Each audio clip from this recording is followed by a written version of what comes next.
ఈరోజు అరిసెలు చేసుకునే విధానం తెలుసుకుందామండి. ఇప్పుడు 6 కేజీల బియ్యం పిండి, అంటే 6 కేజీలు బియ్యం 2 రోజులు నానబెట్టి తర్వాత పిండి పట్టుకొని దగ్గర పెట్టుకొని రెడీగా ఒక డేక్షాలో బెల్లం వేసి కొంచెం నీళ్ళు పోసి తిప్పుతూ కొంచెం సేపు పొయ్యి మీద పెట్టి ఒక 5 నిమిషాలు ఉడికిన తర్వాత అవి వడగట్టాలి. వడకట్టిన తర్వాత మళ్ళీ డేక్షా పొయ్యి మీద పెట్టి ఆ పాకం వచ్చేదాకా తిప్పుతూ ఉండాలి.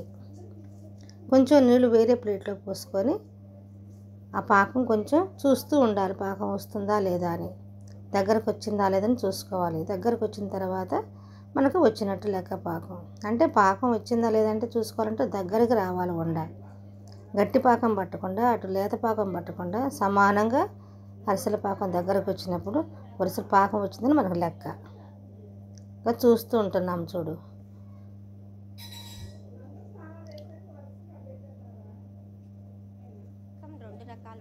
అట్లా పాకం వచ్చేదాకా కలయి తిప్పుతూనే ఉండాలి. మంచిగా కలయి తిప్పకపోతే బెల్లం కరగదు కదా, అందుకని కలయి తిప్పుతూనే ఉండాలి పాకం వచ్చేదాకా.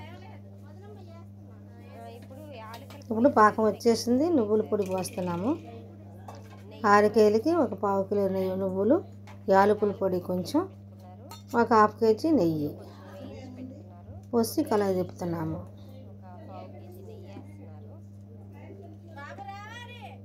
నెయ్యి వేసుకుంటే టేస్ట్ బాగుంటుంది అరిసెలకి.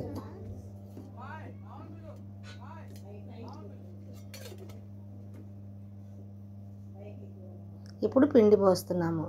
పాకం వచ్చేసింది. డేక్షా దింపేసి కాస్త బలమైన వాళ్ళు తిప్పుతూ ఉండాలి. మగపిల్లలైతే మంచిగా బలంగా తిప్పగలుగుతారు. తిప్పేటప్పుడు ఉండలుండలుగా లేకుండా బాగా కలయి తిప్పాలి. బాగా కలయి తిప్పితేనే అరిసెల పిండి బాగుంటుంది. అరిసెలు చేసుకోవడం విధానం కూడా బాగుంటుంది. అప్పుడు ఉండలుండగా లేకుండా మంచిగా పిండి కలయి తిప్పాలి. చకాచకా తిప్పాలి. లేట్ అయితే గట్టిపడిపోద్ది పాకం, అందుకని చకాచకా తిప్పేసేయాలి ఫాస్ట్గా.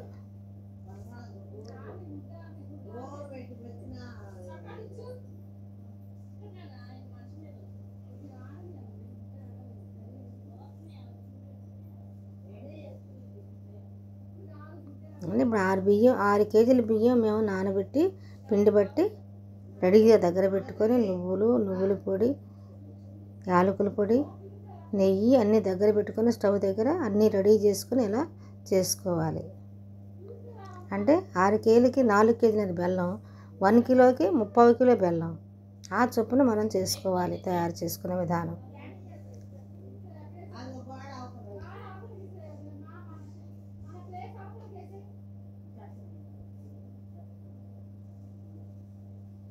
చూసారా ఎలా కలయి తిప్పుతున్నారో అలా కలయి తిప్పాలి. ఉండలు లేకుండా మంచిగా కలయి తిప్పాలి.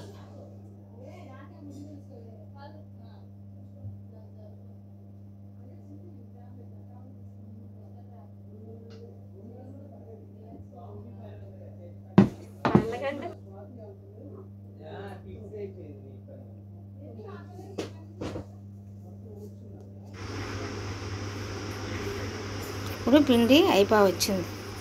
బాగా గట్టిగా కలయి తిప్పుతూ ఉన్నారు, చూస్తున్నారుగా. మంచిగా తిప్పుకుంటే ఉండలు లేకుండా అరిసెలు చేయడానికి బాగుంటుంది. ఇప్పుడు మారుడు గారు తిప్పడం అయిపోయింది. మా బాబు వస్తున్నాడు. మా బాబు అయితే ఇంకా గట్టిగా తిప్పుతాడు మంచిగా. చూడండి ఎంత గట్టి పడుతుందో. ఫాస్ట్ తిప్పుతున్నా కూడా గట్టి పడిపోతుంది. అందుకే త్వరగా కలుపుతూ ఉండాలి. ఉండలు లేకుండా మంచిగా కలిపితే ఉండ చేసుకొని చక్కగా అరిసెలు చేసుకోవచ్చు అన్నమాట. ఈ పిండి వంటలో ఈ అరిసెలు ఆడపిల్లలకు పెడితే చాలా ఆరోగ్యం మంచిగా ఉంటుంది. రుచికరమైన వంటలు మన స్వశక్తితో మనం చేసుకుంటే చాలా టేస్ట్గా ఉంటాయి. మనం తినడానికి ఆరోగ్యకరంగా ఉంటాయి. మన పిల్లలకు కూడా బాగుంటుంది. ఇప్పుడు పిండి తీసుకొని కొంచెం ఉండలు చేస్తున్నారు అరిసెలు చేయడానికి. కొంచెం తీసుకొని పక్కన ఒకళ్ళు అరిసెలు చేస్తున్నారు, ఒకళ్ళు ఉండ చేస్తున్నారు, ఒకళ్ళు కడాయిలో వేస్తున్నారు. డేక్షా మీద మూత పెట్టుకొని కొంచెం తీసుకోవాలి పిండి, ఎందుకంటే ఆరిపోతే గట్టిపడిపోతుంది. గట్టి పడితే అరిసెలు చేయదు కాదు. కడాయిలో 2, 3, 4 అంతకంటే ఎక్కువ వేయకూడదు. అరిసెలు ఎక్కువగా వేస్తే అరిసెలు మంచిగా రావు, వంకరగా పోతాయి. కొంచెం నూనె అలా వేసుకుంటూ చేస్తే తిరగేసుకుంటూ ఉంటే మంచిగా కాలుతాయి అరిసెలు. అలా తీసుకొని ఒక్కొక్కటి తీసి చెక్క మీద వేసుకొని కొంచెం టచ్ చేసి తీసి పక్కన పెట్టాలి. అలా చేసుకుంటూ ఉంటే అరిసెలు మంచిగా రుచికరంగా ఉంటాయి. మనం ఇంట్లో చేసుకున్న వంట చాలా టేస్టీగా రుచికరంగా ఉంటాయి, ఆరోగ్యకరంగా ఉంటాయి. ఇవి ఆడపిల్లలకు పెడితే కూడా చాలా మంచిది, ఆరోగ్యంగా మంచిది. చూస్తున్నారుగా ఎలా చేస్తున్నారు. అగో తయారైపోయినాయి అరిసెలు, టేస్టీకరమైన అరిసెలు ఎంత బాగున్నాయో చూడండి. చూడటానికి